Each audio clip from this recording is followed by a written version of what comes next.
and welcome back to the Mixing Music Podcast. I'm your host, Dee Kei, and with me, as always, is my lovely co-host, Long Haul Lu. In for the long haul. That's right. And we've got kind of a long haul topic to talk about, because there's something that everybody likes to say that stands the test of time. Yeah, for sure. Well, first off, before we get into this episode, I need to make an apology. Last week, I did not put out an episode. And then the week before that, I did not. To this day, I'm still sick. Something is wrong with me. There's a demon in me, and I'm waiting for my turn to get exercised. DK's over here putting the demon on a treadmill. Yeah, dude. And, no, I'm not feeling well. We don't know what it is. I don't know what it is. I'm not feeling so bad that I can't record today.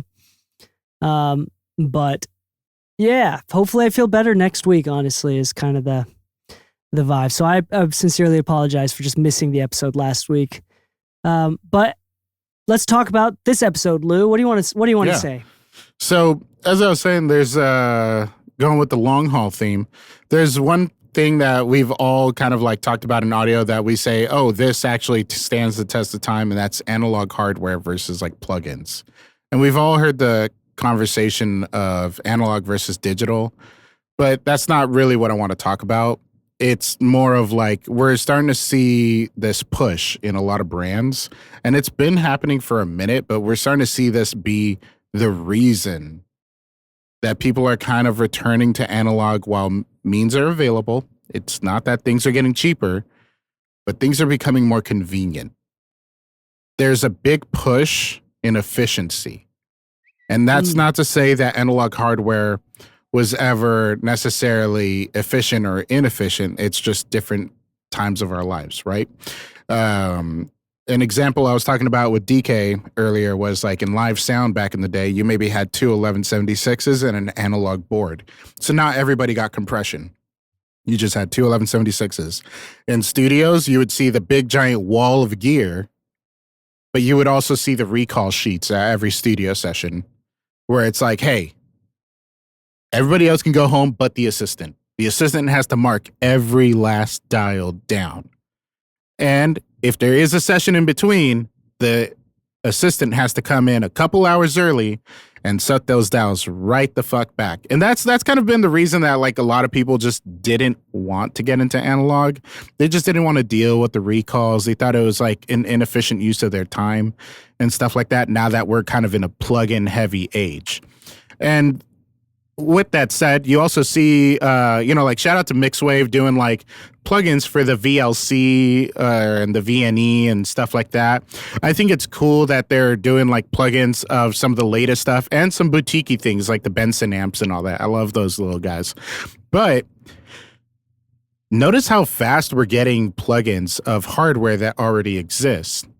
With that said, I think manufacturers see this and they're kind of stepping up. So you got products like the Pro Patch from Wolf Audio coming out, or it's already out, but now they have like the 32R coming out. And then I think there's another one that's like the 200R. I think it's like a 200 point patch bay option from them that's fully animated. It outdoes, in my opinion, Not it outdoes the automated. X patch or whatever it's called, from Flock. Yeah. Yeah, like you can actually run phantom power through it and everything now. So like a lot of the It's limitations also like 3 that were times previously more there. expensive. Exactly.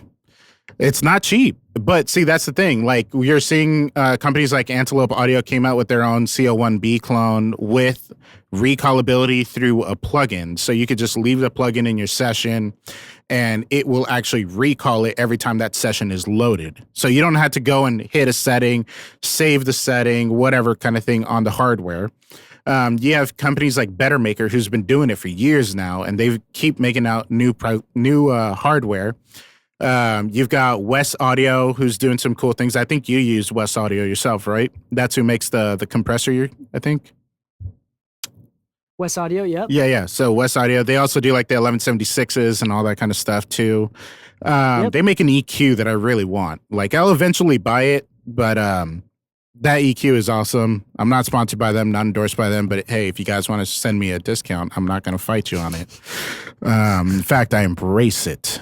But why am I talking about all this? Realistically, like this sounds like, okay, cool. Companies making new gear. Why are we talking about them?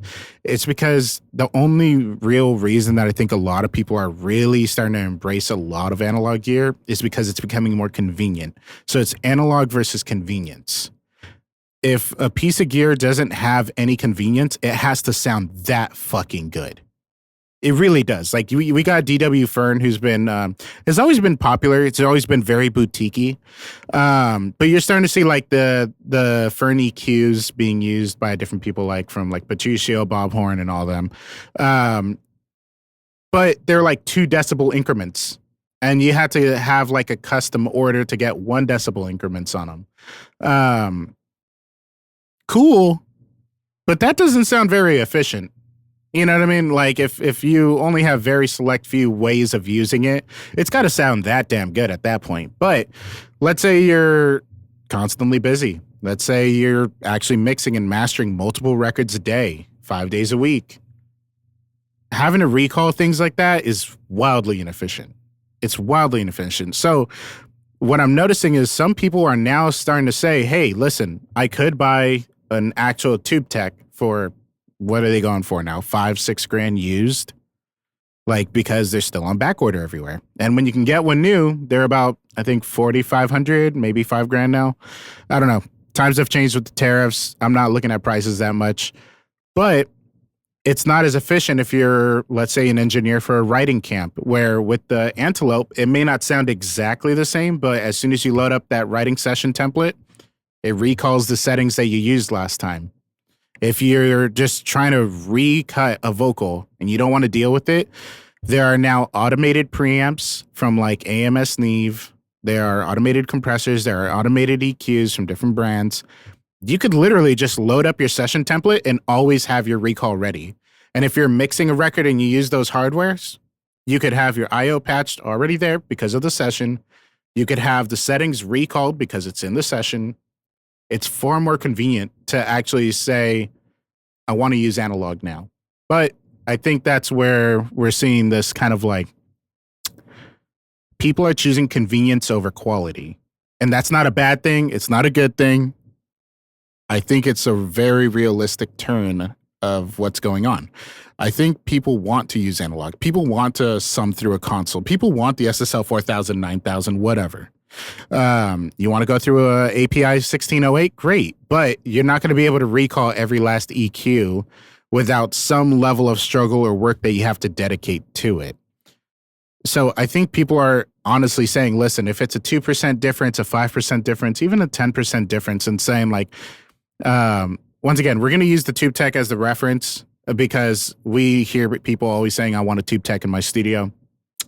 If that Antelope sounded even within 10% margin identical, I mean, let's be honest, the Antelope sounds like the wildly more efficient choice for a commercial studio where people are tracking all the time and want the ability to be able to get in, get out, even if it's for short sessions or long sessions. Or let's say you're hopping between sessions. You got a writer to come in to write on 5 different songs that they've been working on for the last week. You don't want to have to like remember what the setting was for one song to the next if you're working on multiple songs a day and you might jump back to one again.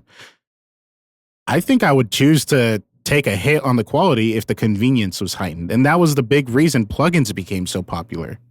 So we're kind of seeing analog plugins become this selling point. Right. Yeah. I think there's a good point there. I think there's a couple things that I want to add on, just personal thoughts. Sure.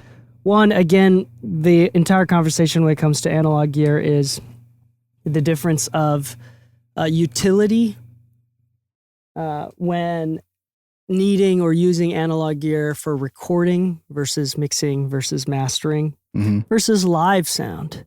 There's very little, especially with the current age of digital plugins.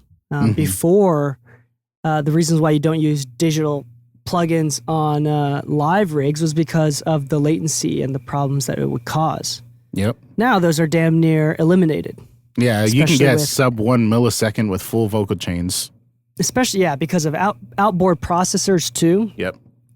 So anyway, it was a utility thing with with analog gear. In the recording studio, you have outboard processors because you have these microphones. You want the process slightly compressed or slightly mixed vocal or instrument or whatever, especially if you have a full band. If you have a full band recording at the same exact time, you have phases flipped for the specific drum mics. You've checked for phase on everything that's multi-mic'd, EQing different instruments, and you're kind of like mixing into the DAW a little bit, right? Yeah. Or actually, if you were mixing into tape, you literally would be mixing into either stereo, 24 at most. So it's a lot more practical to have a closer to finished product. Now, it's still practical to have a close to similar project. For example, like when vocalists are singing, having their own vocals compressed in their monitoring will help them. Think about like if you're a singer and you're about to belt a part and then all of a sudden you hear yourself belting and your own voice gets super loud in your vocals, you're possibly going to react and sing less because you're like, I'm too loud. So if you compress the vocalist, the audio of the vocalist in their own monitoring playback, they're going to be probably a lot more comfortable belting as well. So it's a performance thing. It's a capturing thing to make it easier for mixing later. Whatever the reason, recording is still relatively practical and has some utility. But for mixing, there is no utility except for interesting tones. Yeah. There is nothing else. So that's the problem, is that we're talking about gear in the reality of the mixing world, is that there, and when people started decades ago, right, with plugins and stuff, and this is the second point that I want to talk about, is that plugins weren't great. They weren't great, but people valued convenience so much that these companies, people that wanted your money, spent more money as the marketplace of plugins grew and the GDP of plugins grew. There was more investments into developing better plugins. Yeah. It's the same thing you talked about, like people keep choosing convenience. Here's the thing. When you continue to choose convenience at the cost of quality, slowly that convenience will become quality. Yeah. And I say slowly, but to be fair, it's been pretty damn fast.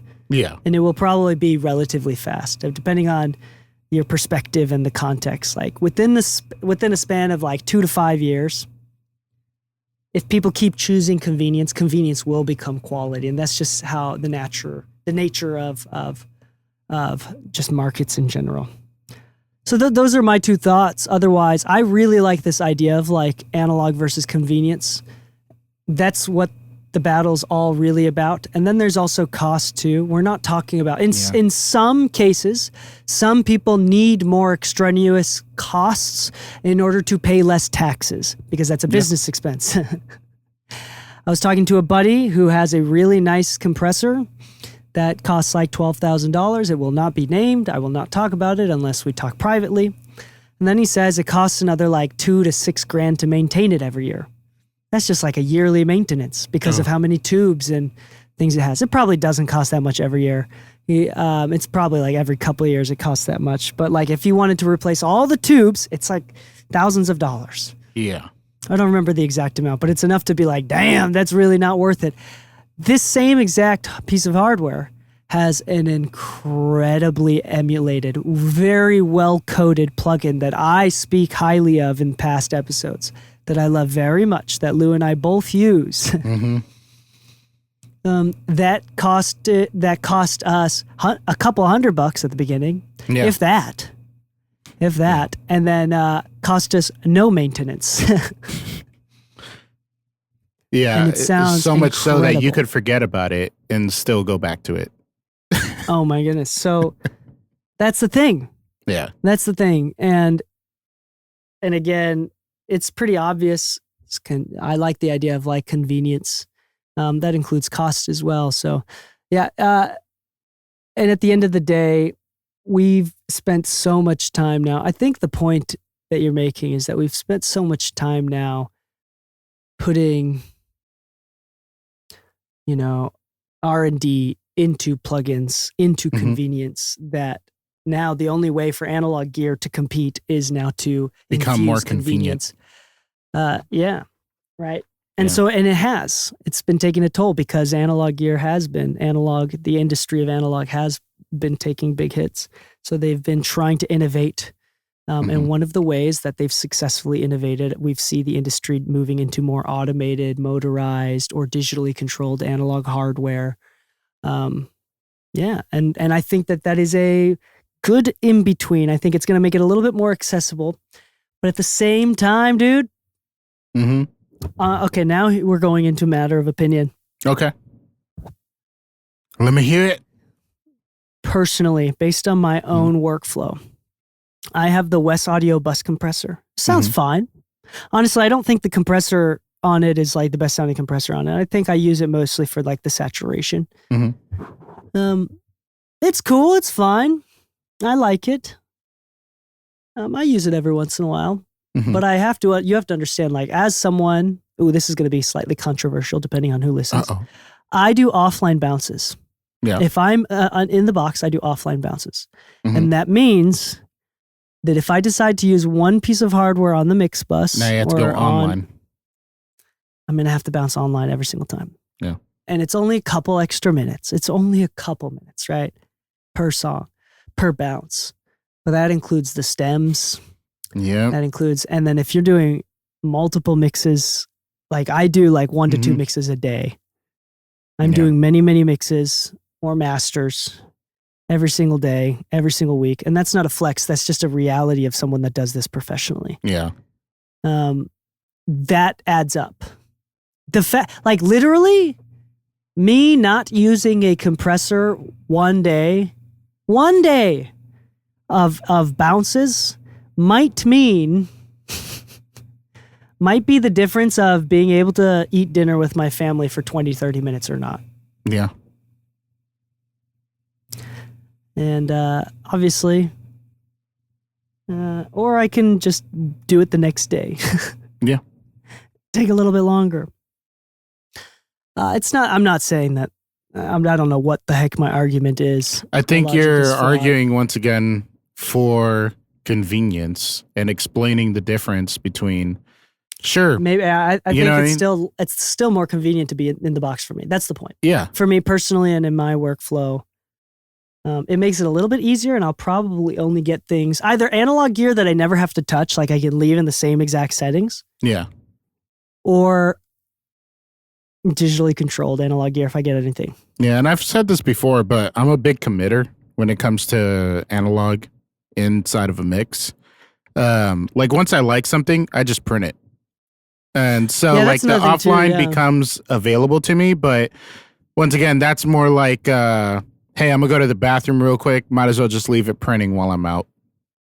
You know what I mean? But that's just because I came up in a mindset of there is no, at least at the time, I wasn't aware of any hardware that could be automated the way that they can be now. Yeah. You know what I mean? Like I couldn't just load a session and be like, oh, I should print down this bass stem real quick. Yeah. Yeah. So, yeah, I think we're going in circles here with this argument. No. I don't even think it's an argument. I think it's more just a sign of the times. I think that's where we are right now. I think it's the same way that we looked at plugins before, but now analog is starting to catch up to the trend of, listen, we would love to have it if it was more reasonable to add it to our workflow. And I think for recording engineers, I think for those who are doing the rough mixes in studios where like an artist might say, hey, we're just going to do all the rough mixes and try to get an album in order. And they book out studio for a week and you're hopping between songs. Let's go back to this one. Let's raise the vocal a little bit. Let's do this. Let's do that. It would be very convenient to have self-automated hardware. It'd be great for that. But once again, we're talking in a commercial sense where the studio is being booked by other people. If we're talking about a personal studio where you're just cutting ideas from home and that's it, you maybe don't even need automated gear. You could get away with just leaving your settings as is because it's your own personal space. But we're starting to see a trend, and I think we're just kind of showcasing that this trend is now made its way into the analog world. You know, I don't think I go to NAMM without finding out about a new automatable brand of hardware.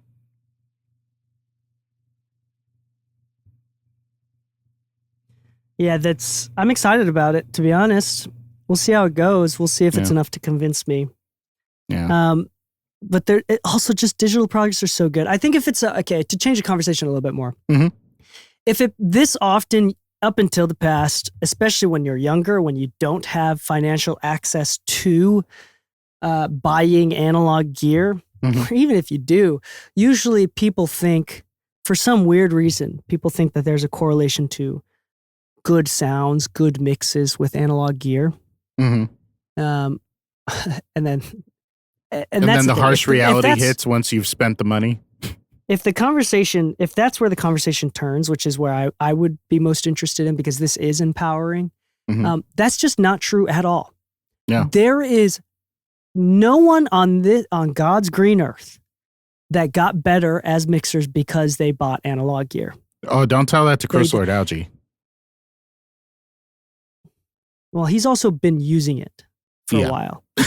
Like there's not anybody that's like gotten new gear that all of a sudden got better. Yeah, yeah. Right? And here's the thing. If anything, it's arguably people get worse, because now you're thinking about, I spent so much money on this gear, so I have to use it forcefully on this mix to validate the cost of this new product that I bought, instead of listening, using your ears and figuring out what's best for the song. Or alternatively, the mind game of, now that I bought it, it definitely should sound better now. So I don't have to go as hard in trying to get it to sound good in other ways, because this is my buffer now. Yeah, so if anything, it makes you worse for a little while. Yes, it does. So like if you are worried that you'll never be good enough without analog gear, you're an idiot. I mean, it's been a long enough time. This used to be a bigger problem 10 years ago. Don't ever feel an ounce of insecurity. Yeah. Not a single ounce of insecurity should be devoted to that. What a waste. What a waste of being insecure. Go be insecure about something else, dude. Go cry to your mama. That's a better use of your time. It's just such a bad use of any emotion or thought at all to think that there is nothing that not having analog gear is stopping you from doing. Yeah. Same thing with like interfaces. This is not that episode. Let's say you are the type of person. Here's another common problem that we have. You grew up in a wealthy family. Let's say you're a trust fund baby.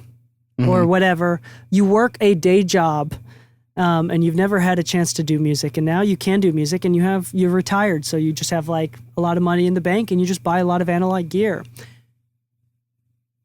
Now you have a different problem. Why do I have all of the best gear in the world and my shit still sucks? Yeah, yeah. That's a harsh reality to face. Yeah. The best again. The only use for gear that we endorse on this podcast is, one, if we're sponsored by them and we make money from them if you buy it. Now, there are gears that I think we've communicated in the past that we just genuinely love. Like I've mentioned the Voice of God from Little Labs. It's the plugin for it. Yeah, exactly. There's a plugin of it that I love. I don't really need it, but the reality is, I want to buy an Apollo X16D so I could use it live. Yeah. I wouldn't buy the hardware to use it live because that's kind of a bigger pain in the ass than just having a plug-in processor. Yeah. Yeah. But, it's funny because, like, it's sad, but I like doing this for people when they genuinely ask because they want a good faith answer, like you said earlier, like before we were making this episode, we were talking about like asking questions, looking for good faith answers is never a bad idea. There's nothing wrong with that. But a guy asked me, he's like, hey, I have an LA2A, I have an 1176, I have a C800G, And I still don't feel like I sound the way I want to sound. And I was like, well, what do you want to sound like? And he kept naming other people's names, but not like tones. And I was like, well, you realize you're not them, right? Like, just being honest, like, you're never going to sound like them because you're not them. The hardware didn't make the difference.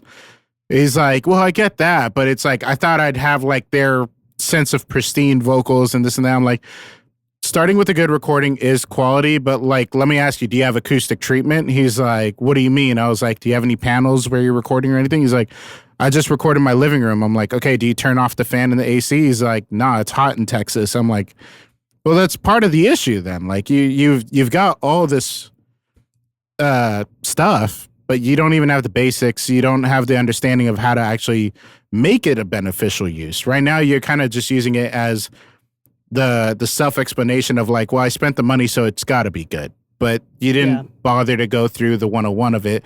Not to say that if you're uneducated in anything, you can't accidentally come up with something cool. Accidents happen, and sometimes those accidents are now the new cool thing. But the reality is, like, you know, if you need somebody to if you want to DM somebody and tell you, hey, you're being an idiot, you're thinking too hard on this, DM me. I'll let you know that you should have not spent your money. Yeah. Yeah. Again, we're not shit talking analog gear. We're just talking about the reality of it. Far too long do young, talented musicians feel underconfident because they do not have access. What they think that they do not have access to the right tools. Yeah, that's just a non-reality. Yeah. It's just not real. It's fake. There is something else that I want to talk about analog gear that we've never really talked about in the past. Something that I've noticed, a trend that I've noticed among people that do have the money because of the success of their careers. Mm-hmm. And because of the, like, we're going to talk like the top engineers and stuff. Mm-hmm. Top engineers usually buy gear based on uniqueness. Yes. Which has its own problems. Now we're talking about not talking about convenience. Uniqueness has the problem of maintenance. Mm-hmm. Where are you getting those parts, sourcing those parts? If it's super vintage, who the heck is going to repair it if you can't do it yourself? So it takes possibly a unique niche knowledge about that specific unit. Do you remember how long it took to replace the light bulb for my CL1B? Oh my gosh. And the fact that in order to get... You could have done it yourself too, and now in retrospect. In retrospect, but what I didn't know is that the light bulb in it, though Tube Tech said they were completely out of stock on it at the time, the tech that ended up fixing it ended up telling me, they're like, guess what? It's the same exact bulb you find in the ceiling lights of a Volvo. It was a car part. My goodness. Where are they getting these parts from? But once again, like, manufacturers don't always have access to niche parts. There you go. So that's another thing. That's the problem. Another problem with uniqueness is marketplace resell value. If you buy something that's like one of one and nobody knows about it, reselling it is difficult. That's the problem with our Strauss monitors. The uniqueness of our Strauss monitors is right now they're starting to trend a little bit more because of us. Yeah. I became an official ambassador. There you go. Yeah. But if like when I bought these and if I changed my mind on them, how many years has it been now? 3 years? 4 years? About 4 years. 4 years. So it was about like 2021, 2022. If I change my mind on them now they might sell for a little bit more. But back then, like, nobody would have bought them because nobody knew what they were. In fact, I got a killer deal on mine because they were secondhand. And here's the reason why I noticed people. Yeah, there you go.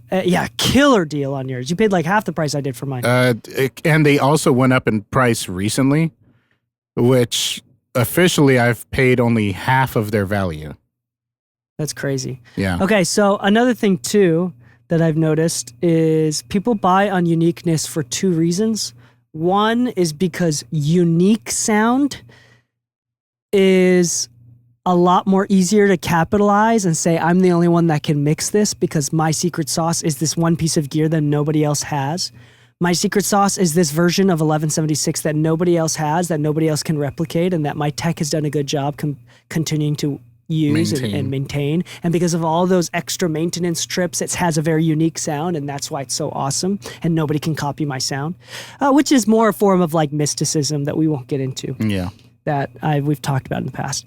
And then the other thing is, for the more entrepreneurial types, collecting unique gear to emulate and turn into plugins. Mm-hmm. Yeah, honestly, I've seen more of that recently, and we've got friends that I think we've all picked up on, like, randomly found this thing in the wild. Guess what? There's a plugin about it now. Yeah, and that's just how it is. Yeah. So yeah, if you are actually someone that is more experienced, like, that's something to consider. That's just the trend that I see. I'm not saying that that's a smart thing. I am saying that's a trend. And then there's a third type of buyer who are actually like investors, where they just buy undervalued gear, and whether they just hold on to them, they use them, or they repair them and resell them. Like, for example, like Kalen is like deeply into, and you used to be too. Yeah. So you used to be. I don't know if you still are, but like. I secretly am still like that. And I say secretly because I don't like using my name on them. Not because like of any weird dealings or anything like that. I just don't like people seeing that and then DMing me like about other things. That used to happen for a minute. Like, hey, you're a buddy. You can give me that thing, right? Yeah. Hey, we're friends, right? It's like, listen, man, I know we know each other, but I'd rather you just buy it like we didn't. And that's okay. But yeah, I used to buy like I had bought and sold C800s, 1176s, 1073s, LA2As, LA4As, LA3As. Let me see. I did a bunch of Yuri gear because Yuri always sold really well. Once again, because it was the unique sounding 1176s. Oh, you had to have the Yuri ones for the longest. Now everybody wants just any 1176 from UA, because UA's prices are now starting to go up. So the cost of the aftermarket 1176s are there. So now even the newer LNs are now being revered as some of the better ones. But when for the last 10 years, everybody was like, you bought the new one? You know, for the same money, you could have gotten a G, an E, a blah, blah, blah. It's like, nobody cares at this point anymore. It's just as long as you have an 1176. But no, to be honest, like, yeah, it was actually a great opportunity back when I was doing that more. So it gave me a chance, and I think I could be wrong about this, but I remember Callan posting a little bit about this, talking about his experience, saying like, you know, part of the wonderful thing of like, yeah, I had a lot of gear, and then I sold a lot of gear, and then I bought more gear, and then I sold that gear, whatever, you know, going back and forth on things. You get a chance to play with it and to really listen and ask yourself, if you're on the flipper side, is it good enough for me to say that whatever I spent on it to get it into inventory, would it be worth it for me to just hold on to it? And I don't think there's been a single fucking piece of gear that ever stood that test. Not one. Like, you know, hold on. DK might appreciate this one. There's two. And they're both the same unit, the DBX 160X. I still have them. They're just in the back room. They're not being used. But I think I like what they do. It's one of those like, hey, they're kind of cheap. They kind of bug out sometimes, so you got to send them out for repairs. That's okay. But they have like this little bit of distortion that they do that's kind of nice. It's not always usable, but I really like it on kicks and snares. And part of the reason I kept them is because, you know, I have my own live console rig and everything. I would love to have a little outboard rack that I take with me where there's like just certain pieces that do certain things that I think would sound cool live. But if they broke, I wouldn't care because they're cheap enough to fix. There you go. Yeah. That's it for this episode, I think. Yeah, I think so. It's pretty straightforward. The battle has never been analog versus digital. The battle has always been analog versus convenience. Oh, yeah. I like that.